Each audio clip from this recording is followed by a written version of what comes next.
Rich people believe I create my life. Poor people believe life happens to me.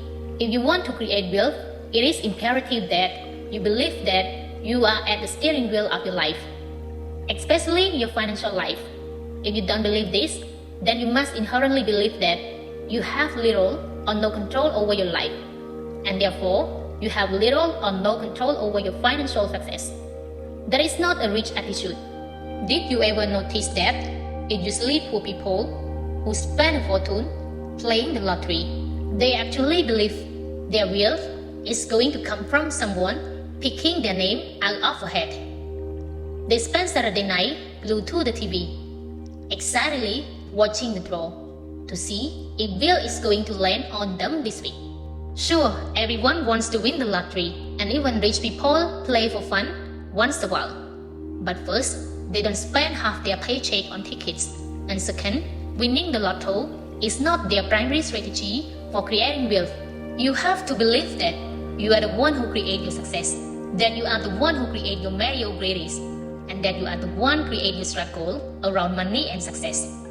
Consciously or unconsciously, it's still you. Instead of taking responsibility for what's going on in their life, who people choose to play the role of the victim. A victim's predominant thought is often poor me. So presto, by virtue of the law of intention, that's literally what victims get. They get to be poor. Notice that I said they play the role of victims. I didn't say they are victims. I don't believe anyone is a victim. I believe people play the victims because they think it gets them something. We will discuss this in more detail shortly. That said, how can you tell when people are playing the victims? They leave 3 obvious clues. Now before we talk about this clue, I want you to realize that I fully understand that none of these ways of being has anything to do with anyone reading this book. But maybe, just maybe you might know someone who can relate. And maybe, just maybe you might know that person intimately. Either ways, I suggest you to pay close attention to this section. First victim clue. Explain. When it comes to why they are not rich, most victims professionals at the blame game. The object of these games is to see how many people and circumstances you can point the finger at without ever looking at yourself. It's fun for victims at least. Unfortunately, it's not such a plus for someone else who's unlucky enough to be around them. That's because those in close proximities to victims become easy targets. Victims blame the economy. They blame the government. They blame the stock market. They blame their broker. They blame their type of business. They blame their employer. They blame their employees. They blame their manager. They blame the head of office. They blame their upline or their downline. They blame customer service. They blame the shipping department. They blame their partner. They blame their spouse. They blame God. And of course, they always blame their parents. It's always someone else or something else that is to blame. The problem is anything or anyone but them. Second victim clue. Justifying. If victims are blaming, you often find them justifying or rationalizing their situation by saying something like, money, not really important. Let me ask you this question. If you said that your husband or your wife, your boyfriend or your girlfriend, or your parents or your friend were not that important, would any of them be around for long? I don't think so. And neither would money. At my live seminars, some participants always come up to me and says, you know how, money is not really that important. I look them directly in the eyes and say, you broke, right? They usually look down at their feet and meekly reply with something like, well, right now I'm having a few financial challenges. But I interrupt. No, it's not just right now. It's always. You always been broke or close to it. Yes or yes. At this point, they usually nod their head in agreement and woefully return to their feet, ready to listen and learn. As they finally realize what a disastrous effect this one belief has had on their life, of course they broke. Would you have a motorcycle if it wasn't important to you? Of course not. Would you have a pet parrot if it wasn't important to you? Of course not. In the same way, if you don't think money is important, you simply won't have any. You can actually dazzle your friends with these insights. Imagine you in a conversation with a friend who tells you money is not important. Put your hand on your forehead and look up as though you are getting a message from the heaven. Then exclaim, "You broke," to which your shocked friends will undoubtedly respond, "How did you know?" Then you stretch out your palm and you reply, "What else do you want to know? That will be $50, please." Let put it bluntly, anyone who says money isn't important doesn't have any. Rich people understand the importance of money and the place it has in our societies. On the other hand, poor people validate their financial ineptitude by using irrelevant comparison.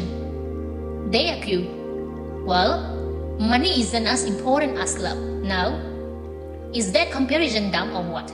What's more important, your arm or your leg? Maybe they're both important. Listen up, my friend. Money is extremely important in the areas in which it works, and extremely unimportant in the area in which it doesn't. And although love may make the world go around, it sure doesn't pay for the building of any hospitals, churches, or homes. It also doesn't feed anybody.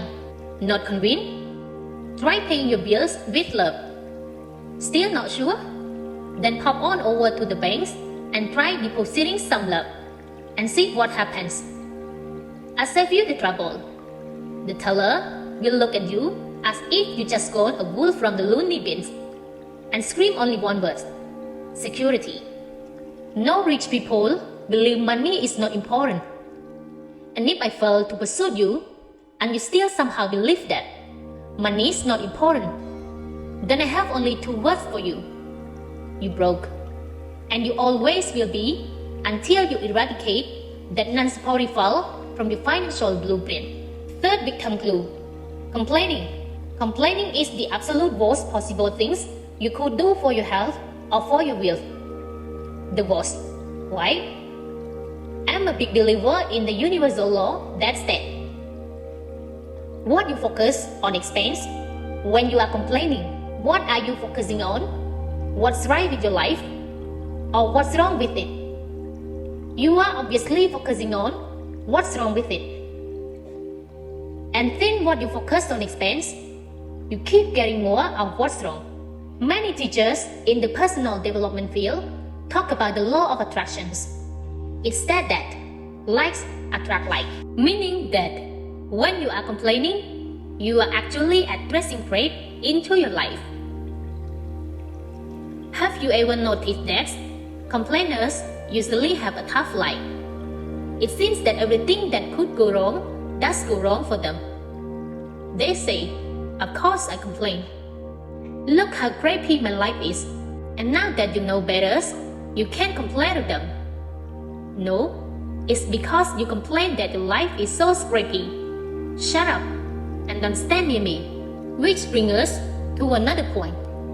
You have to make darn sure not to put yourself in the proximity of complainers. If you absolutely have to be nearby, make sure you bring a steel umbrella or the crab means for them will get you too. I stay as far away from complainers as possible because negative energies is infectious.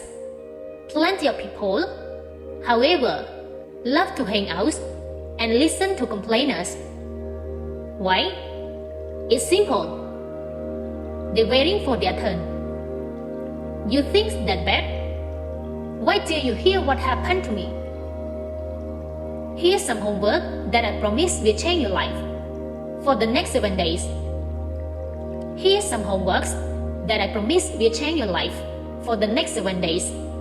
I challenge you to not complain at all, not just out loud, but in your head as well. But you have to do it for the full 7 days. Why? Because for the first 2 days, you may still have some residual crap coming to you from before. Unfortunately, crap doesn't travel at the speed of light. You know, it travels at the speed of crap, so it might take a while to clear out.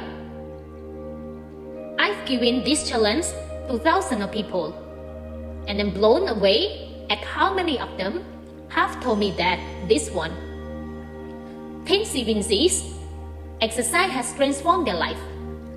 I guarantee you'll be astonished at how amazing your life will be when you stop focusing on, and thereby stop attracting crap into your life.